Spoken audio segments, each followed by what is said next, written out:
What destroys the anxious avoidant couple isn't a lack of love. I'm sure they would both say that they love each other.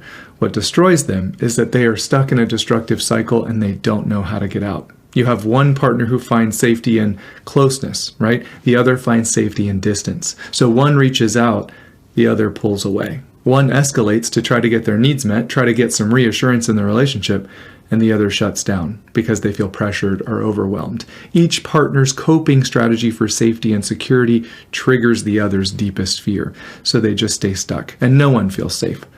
So let's fix it. But in order to do that, we have to have a refresher. What is the anxious person most afraid of in the relationship? Abandonment. They're afraid of losing connection in the relationship, right? And what's the avoidant person most afraid of? Being rejected, controlled, or losing their independence. So when the anxious person senses any distance or disconnection, when they feel like there's a threat to their bond being damaged in some way, real or perceived, they pursue, they engage, they try to close the gap because they hate uncertainty. They want some reassurance that things are still good and the closeness they have with their partner is still intact. But when they engage, depending on a whole bunch of factors that we're going to get into in just a little bit, when they come at them with anxious or aggressive energy, it comes across as needy or blaming or smothering, causing the avoidant partner to want to withdraw, which triggers the anxious partner's abandonment wounds even more. Doesn't that sound fun? Well, it's not. So, both of you, if you want this relationship to work, you have to stop triggering each other. I know that underneath the surface, you're both just trying to stay safe, but you're doing it in opposite ways. The problem is those opposite ways are breaking trust in the relationship. So we have to rebuild it. In almost every one of these relationships, there are hidden fears that need to be exposed. I would be willing to bet that at least one partner here doesn't feel safe to be vulnerable, right? That has to change. Ask your partner, do you feel safe to be honest with me? Do you feel safe to show me who you truly are, flaws and all? Do you feel safe to bring up a hurt or a concern? Do you feel like you have to protect yourself from my reaction in some way? Because every single one of those answers gives us clues to whether or not both partners actually trust one another. Because trust is vital if we want our relationship to survive. We have to feel like our partner has our back. All of our interactions, all of our habits together, our conversations, and especially our conflicts are either building trust and connection or they're breaking it. Avoidant people, hyper-independent partners, you have to want this relationship to change. You can't just have this belief that things were fine for you and you're just here to appease them. That's not going to work. If they aren't happy in this relationship, then the relationship isn't sustainable. It doesn't matter if it's working for you. I'm not saying you're responsible for their happiness. I'm saying that you have a choice. You can work on this relationship being mutually fulfilling for both of you, or you can choose to leave. There's no other option. You both need to ask yourself, how can we create an environment where this relationship works for both of us? Don't tell me you want a great relationship, but you have no interest or capacity for your partner to actually be honest about something that's on their heart. And make no mistake, being honest and vulnerable does not give anyone a license to be rude or disrespectful. But without honesty or vulnerability, trust and intimacy erode until there's nothing left. Now, we know in most relationships, one partner brings up the vast majority of concerns, complaints, and feelings, right?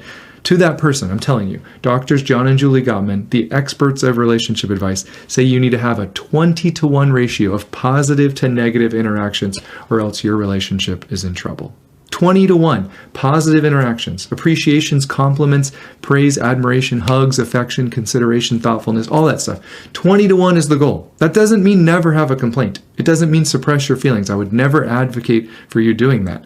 But I also understand that you can't switch that ratio and have 20 negative interactions and only one positive and think this relationship is going anywhere healthy. Anxious partners, here's what I know about you.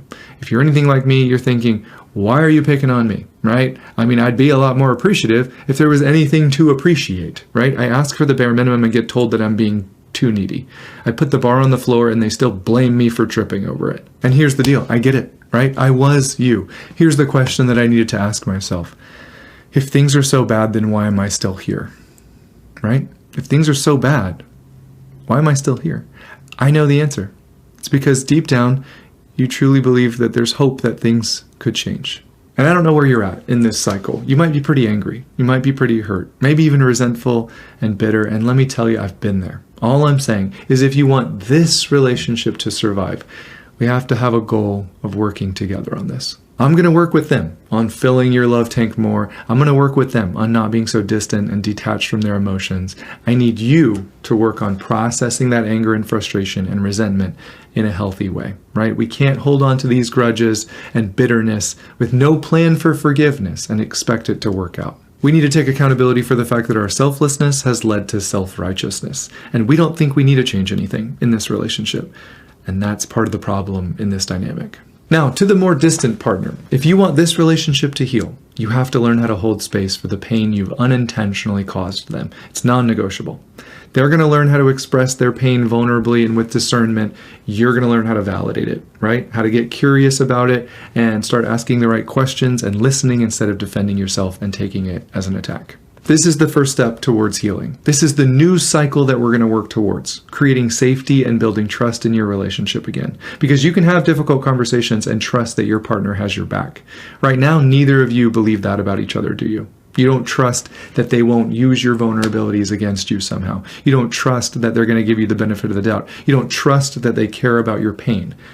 That has to change. Because I'm not here to play the blame game, right? I'm not interested in taking sides. I'm on the side of your relationship thriving. So I'm simply here to tell you what's required for that to happen. Whether you both decide to put in that work is up to you, but it will take both of you to save this. There's frustration and hurt on both sides. The avoidant partner is simply better at compartmentalizing and suppressing, but they are hurt as well.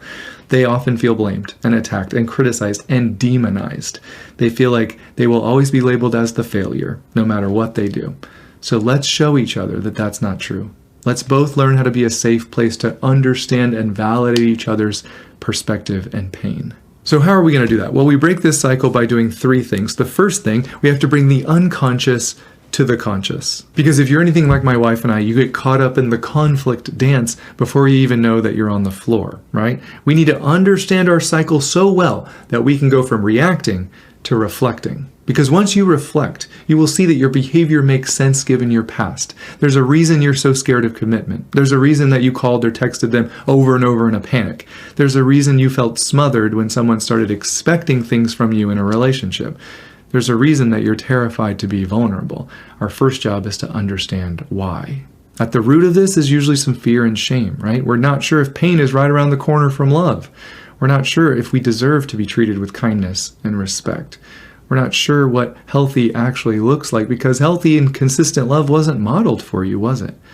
Deep down, anxious and avoidant partners struggle with the same fear, rejection. Both partners are subconsciously asking themselves, what can I do to prevent rejection? On one side, I can people please. If I place other people's feelings and needs above my own, if I walk on eggshells, if I settle for breadcrumbs, if I stay silent to keep the peace, if I don't set any boundaries and I just try to get them to like me, maybe I can avoid rejection. And that might work for a time, but it always comes back to haunt you because you try to make it work with emotionally unavailable people, don't you? You believe them when they call you too needy. You abandon yourself so you won't be abandoned. And I can tell you exactly where that leads. Loneliness and resentment. And on the other side, maybe if I reject them before they reject me, maybe if I numb my feelings and emotions, maybe if I just distract myself, maybe if I'm hyper independent and I don't rely on anyone else for anything, maybe if I don't allow myself to get too close with someone, I can prevent myself from being hurt. And that'll work for a time. But the problem is you keep finding yourself in relationships with people who complain you don't give enough, you're not thoughtful, you're not considerate, you're not emotionally present. You're so filled with shame that you don't even really want to try something new because you're scared of failing, right? And it's not that you don't care, because I know that you do. But the truth is, you don't really feel safe outside of all those walls that you've built up for yourself, do you? I mean, let's just ask ourselves, who have you been able to rely on besides yourself? No one. Are you starting to see the dynamic here? One side is other-focused. Anxious people get our safety externally, right? Avoidant people get it internally. It's not about which one is worse. They're both misguided attempts to stay safe, and they will both ultimately sabotage your relationships. They both stem from childhood pain. You most likely didn't feel safe to be yourself. You felt like you needed to wear a mask to be accepted or loved. You felt like you needed to pay close attention to other people's moods, right? That's why you're the first one to pick up on the energy shifts in the room. And make no mistake, our childhood doesn't excuse any toxic behavior. This certainly isn't about blaming our parents. It's simply about acknowledging and understanding that your childhood was a classroom, and you learned all kinds of things, whether you knew it or not. You learned whether you could actually trust people, whether your feelings should be suppressed or expressed. You learned that maybe it's just better if I don't rely on anybody else because whenever I try to, I get let down. So I'll just do this life thing on my own. You learned it's only a matter of time before they let you down. You learned I have to yell to get my needs met. Or maybe for you, you stopped yelling years ago because you realized it was a waste of energy. No one was coming for you.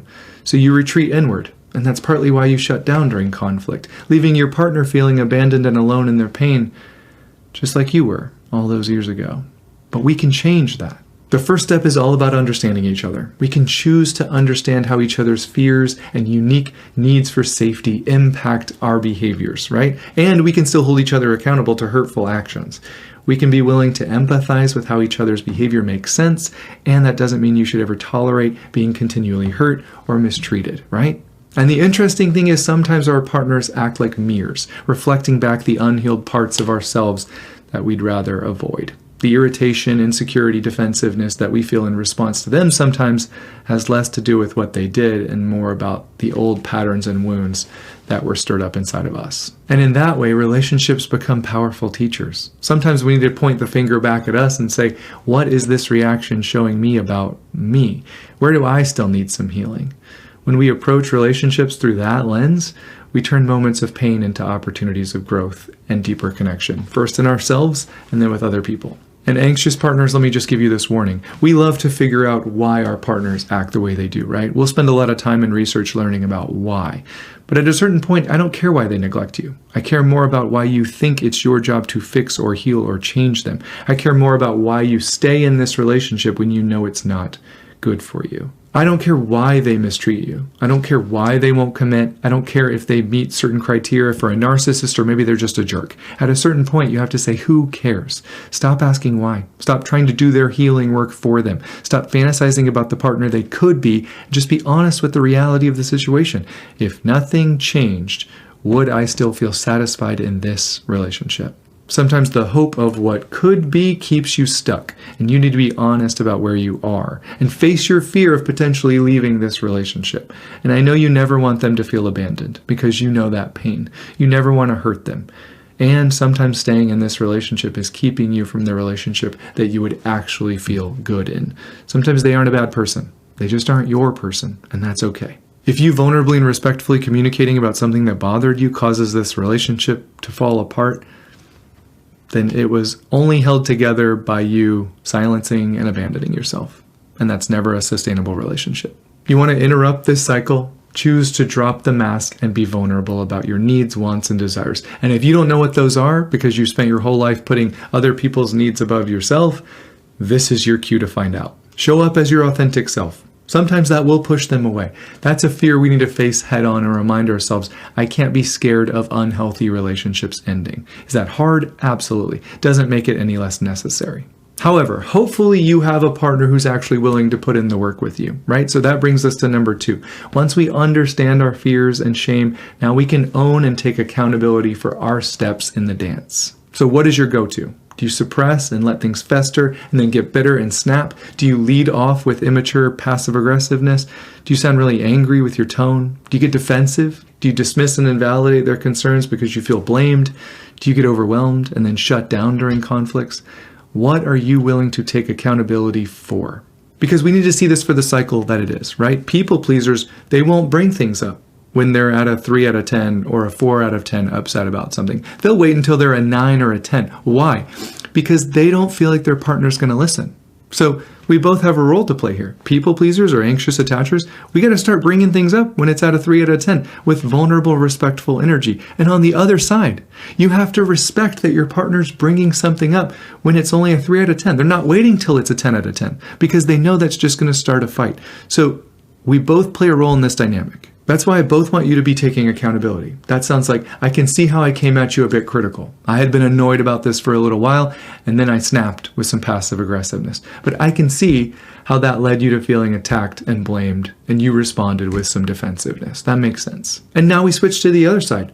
Thank you for owning that. I did get defensive. I need to own that as well. You probably snapped because you didn't feel safe initially to bring things up, so you just buried it. Yeah, but it was my responsibility to bring it up in a vulnerable way. I should have just been honest with you. Sure, but I haven't been a safe place for you to be honest in the past. So I would dismiss and invalidate your feelings, and that's something I need to own. If you truly want to heal and fix the anxious avoidant relationship, if you're committed to making it work, then this is the work that you need to do. Recognizing the steps to your fights, analyzing them. No more I don't knows from my avoidant partners out there. It's not enough for you to say I don't know. It's fine if you start at I don't know, but we need to finish at but I'm going to find out. Here's what I know about both of you. There's a lot going on under the surface that goes unseen until there's a conflict, right? Until there's a miscommunication. And then all those fears get triggered. All those insecurities or shame come to the surface. It's our job to start spotting them. Maybe your partner came home from work and they were a little short with you and they said, "Did you feed the dog?" And immediately you're irritated, right? Immediately you're annoyed. Why? Because you heard them say, "Why are you so lazy? Why can't I rely on you for anything? You're so irresponsible." So you responded defensively. "No, I just got home, geez." Or you shut down a little bit, or you get angry. You could have 10 different reactions to the same miscommunication, but really they were just asking, "Have you fed the dog yet? Because I will if you haven't."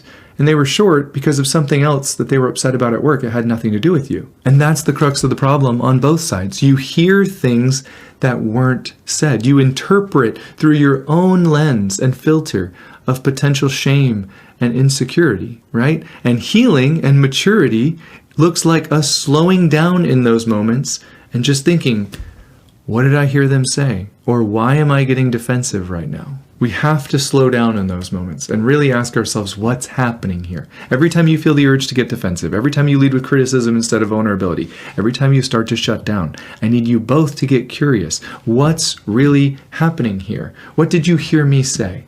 Or, I'm feeling defensive right now. I'm sure it wasn't your intent to attack me, but that's kind of how I feel. That's what being vulnerable actually sounds like. Taking a risk, admitting that it's okay to be bothered by something. We can say, "Ouch, probably wasn't your intent to be hurtful, but I kind of feel attacked here." And they should respond with, "Oh no, what happened? I didn't mean to come off that way. Let's talk about it." Instead of, "Geez, that's not what I meant." Do you hear the difference? We're not playing the blame game. We're being considerate. We're deferring to the other person, right? We're giving them the benefit of the doubt. We're willing to admit that we might have made a mistake or missed something. We're owning our side of the street and moving in their direction. This is the new barometer for healing. These are the new skills that you have to practice. When you understand your steps in the dance, and you understand your partners as well, we get to the place where if someone is short or critical, we can go, "Hey, what happened?" Because usually when you get short, it means there's some pain under there. There's some hurt. I want you to know that I want to be a safe place where you can be vulnerable and share that. So what's really going on? And on the other side, when you're in a conflict and they get more and more silent or they start to shut down, you can say, "Hey, your energy shifted a little bit there. Are you feeling blamed or attacked?" Because that's usually what happens in these moments. Do you feel like I don't value your perspective and that's why you stopped talking? Because I don't want you to feel that way. This isn't about doing someone else's work for them. This is simply about consideration and thoughtfulness. We still have a responsibility to say, "Oh yeah, I'm doing that thing again. Let me think about what actually happened." But if you forget everything else from this video, remember to say, what's the best way for me to remind you that we're on the same team when you're upset? And then do that. Anxious partners, we need to work on taking accountability for our own feelings instead of blaming our partners. Because it's a lot easier to say, "You never take me out anymore. I don't know why you pretend to care about me at all," than to say, "I'm feeling scared that you don't value this relationship as much as I do. And the story I'm telling myself is that you might not be happy, which means I might lose you." They're both actually expressing the same concept, right? I'm scared of losing you. One is vulnerable and respectful, the other is shaming and blaming. Which one do you think has the potential to be received well? Avoidant partners, you need to realize the harsh truth that for some of you, even if your partner expressed their feelings and hurts perfectly, you would still get defensive. You would still shut down because you don't have the capacity to hold space for someone else's big feelings because nobody held space for yours. So you never learned that skill. It's time to learn it. You need to take accountability for the fact that you haven't been a safe space for them.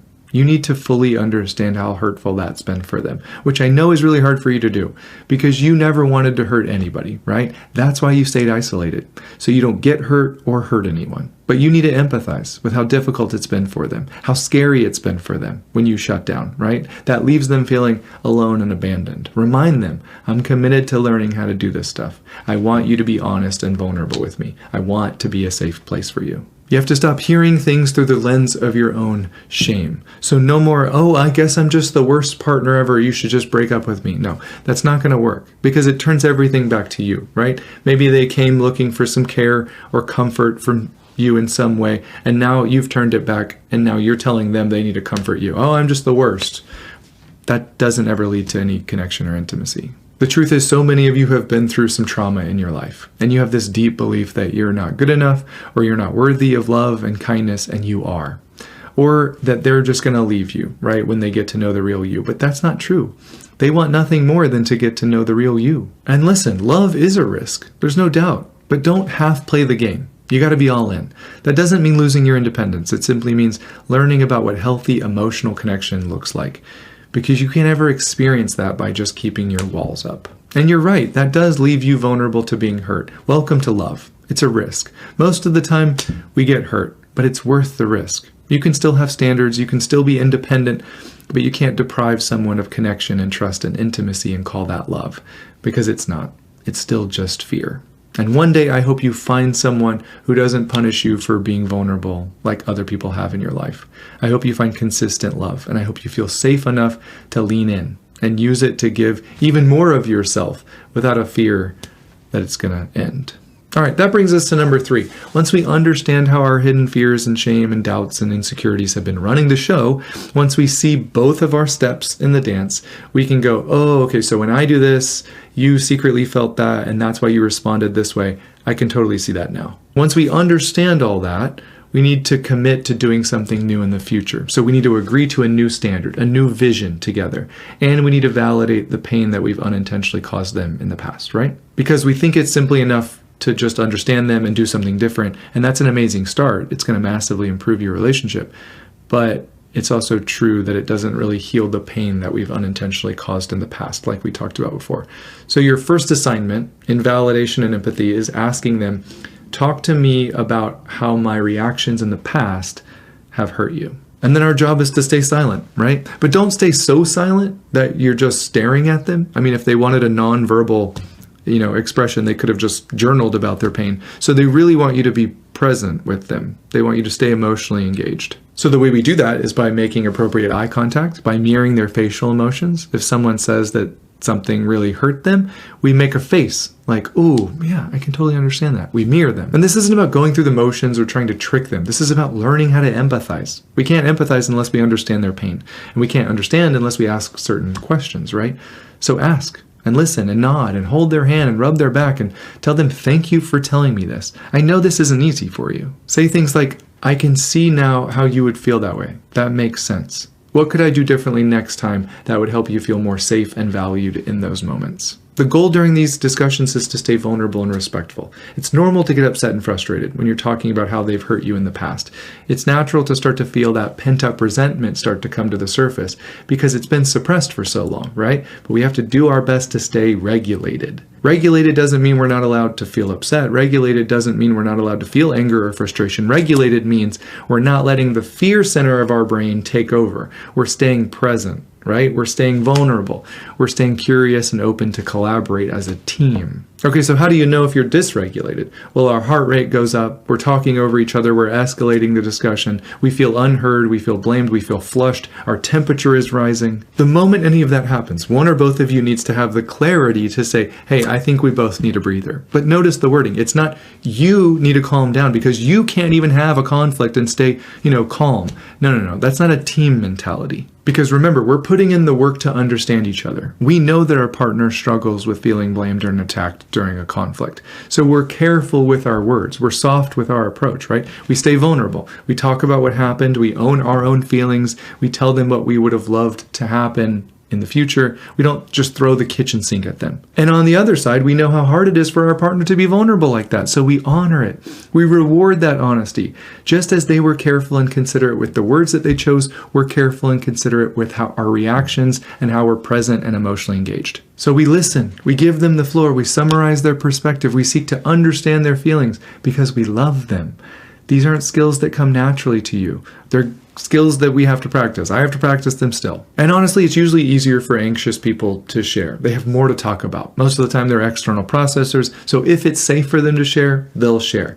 But avoidant partners, you're going to really struggle with this. The trick is we're having these types of conversations when we're calm. We're talking about how to navigate conflicts before we're in one, right? We've already pre-decided that we're on the same team. So when our partner who we love says, I think we could both use a breather, we trust that they picked up on something and we honor that and we de-escalate and get back on track. Because the truth is sometimes our nervous system is so sensitive that we're in fight, flight, freeze, or fawn before we even realize it, right? That's why we have to be on each other's team. Teammates don't belittle one another. They don't shame. They don't talk down to one another. They don't yell or call each other names. Great teammates are clear about expectations and needs and feelings. Great teammates know how to communicate. You can be direct and still respectful. Great teammates have a common goal. In your case, it's the relationship. I want you both to ask yourself, does this serve the relationship? Fighting doesn't serve the relationship if there's no resolution or repair. Arguing doesn't serve the relationship if there's no respect or consideration. Is your behavior building trust and connection, or is it breaking it? Whichever is breaking it, get rid of those. And if you don't know what actions build trust and connection and which ones break it, then sit down and have a conversation about that. What builds trust with you and what breaks it? What feels good and what doesn't? Couples that make it want to know that information. For the anxious partner in your life, reassurance feels so good to them. So text them, call them, write them a note, do the things that you used to do when you were dating. Learn how they feel loved most and then do those things. Or just ask them, what are 2 things that I could do this week to help you feel prioritized and loved? As long as they don't violate your boundaries, do those things. Check in with them regularly. I like way more than you think you need to. Build your tolerance for having those emotionally focused conversations. All the skills that we've already talked about. Learning how to be vulnerable. Talking about your inner world. Asking them about theirs. Listening and validating. I know it's harder for you. You're starting from a deficit, but you can still do this. When you're doing your check-ins, ask them about their day. Ask them how they're feeling, right? Ask them about something that they're excited about. Talk about a vacation that you want to plan with them, right? Avoidant partners. You know that I care about you. You know I'm here for you. But because of your pain, you are more self-centered. Your work is becoming more selfless. If this is someone that you want to trust with your heart, you have to open up and show it to them. Because the truth is we all have an inner world, right? We all have needs, wants, and desires. Love demands that we risk sharing those with our most intimate partners. And I bet that there's a fear deep down that if they truly knew me, I don't know if they would choose me. And I get that fear. I have that sometimes too. But when we just keep things surface level, when we refuse to share our inner world and feelings and get curious about theirs, we miss out on the intimacy that makes relationships worth it. Your partner is most likely starving for actual intimacy with you. And it's normal if that makes you afraid. It's normal for that to overwhelm you. But you have to work on building that tolerance little by little. So fight back against those insecurities. Fight back against those fears. Initiate some deep conversations. Initiate some thoughtfulness. Set reminders on your phone if you need to that just says, remind them that you love them. And anxious partners, when you see your avoidant partner trying, reward them with appreciation. You both need to be looking out for ways to appreciate each other. When you see them putting in effort, don't say, well, it's about time. I mean, what do you want, a cookie for doing the bare minimum? If that's the case, you shouldn't be in this relationship anymore. For the people who actually want to fix this, we're losing the victim mentality. If the relationship is unsafe, leave. But don't tell me you want to work on it, but you refuse to take any accountability for your side of the conflict pie, and you keep reminding them of all of their failures. We have to drop the self-righteousness and learn to lead with soft vulnerability. Anxious attachers, we have to work on our clinginess. I'm not saying don't desire connection. I'm not saying that your standards are too high. I understand you're just looking for the bare minimum. I'm saying let's be honest with ourselves about whether our sense of safety comes solely from them or not. Because do you want to know what's truly attractive to people? When they can tell that your worth and value isn't found in relationships. when they can tell that you're happy on your own, when they can tell that you have standards and values and that you're not willing to abandon yourself for someone else. That's attractive. Because anxious attachment kept me stuck. Because deep down I wasn't sure if I deserved to be prioritized. I wasn't sure if I deserved to be treated with the same respect and consideration that I was giving out to them. I was begging them to reciprocate. But true healing started when I stopped begging and I let them treat me however they wanted to, and then I decided if this relationship would actually work for me. We all have to find the balance between independence and enmeshment, right? And for my hyper-independent people, you have to learn how to emotionally connect with someone again, which I know is really difficult for you because you've spent your whole life feeling emotionally disconnected from yourself. For my anxious partners who tend to cling and self-abandon to be chosen, we have to learn how to be more independent and build a tolerance for distance in the relationship. That doesn't mean give so much rope that you never see them. You can still have standards and needs. It's just about being honest about where your core safety is found. It's perfectly normal to feel safe inside of relationships, but we also need to find it in ourselves. We need to have a core safety knowing that relationships add joy and value to our lives, but they are not the source. That's your work. And it's not always easy, but it is necessary. Here's the bottom line. You both have to stop doing what's not working. If you don't like my plan, no problem. Find a different plan. What we can't do is go back to the way things were, right? You both have to be devoted to breaking this cycle and refusing to fall back into that old loop again. So let's try something new. Let's heal some of those old traumas. Let's reassure each other that we don't need to be perfect to be loved and accepted. And at the same time, let's put in the work to make it evident that we're trying to do everything we can to make this relationship work. Let's slow down our fights. Let's be vulnerable. Let's connect the dots to the unmet needs or hidden feelings in the frustrations or complaints. Let's remind each other we're on the same team. Thank you so much for watching. I hope this was helpful in some way, and I can't wait to see you in the next one.